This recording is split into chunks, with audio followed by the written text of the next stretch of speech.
Hello, good evening. যারা beginners রুটি বাড়িতে করে খেতে চাও কিন্তু পারো না, রুটি ভালো হয় না বলে কিনে খেতে হয় হয়তো, তাদের জন্য আমি দেখাচ্ছি। তারা যদি রুটি বানাতেই চাও তাহলে এইভাবে বানিয়ে দেখো, রুটি নরম হবে, খুব ভালো হবে রুটি।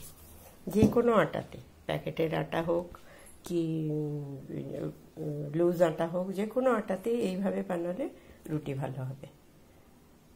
এই আটা নিলাম, আমরা যেমন নুন নিই, নুনও দিলাম একটু আগে দেখলে। আর এতে কিন্তু জলটা দেব গরম জল। গরম জলটা খুব ফোটানো গরম জল। তো এই গরম জলের জন্য এখন হাত দেওয়া যাবে না, একটু চামচ দিয়ে নেড়ে নিচ্ছি। তারপরে ওটাকে যেমন করে আমরা আটা মাখি ওইভাবে মাখবো।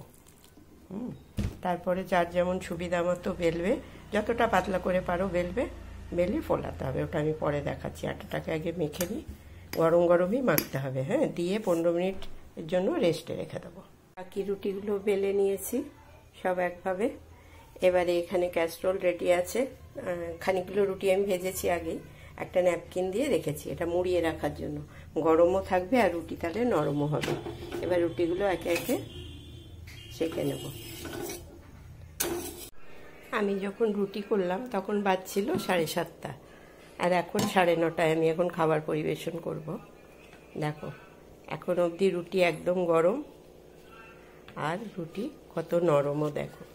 এই দেখো, থালায় দিচ্ছি, একদম নরম রুটি। দেখো, তাহলে এইভাবে করবে, রুটি গরম থাকবে আর নরমও থাকবে।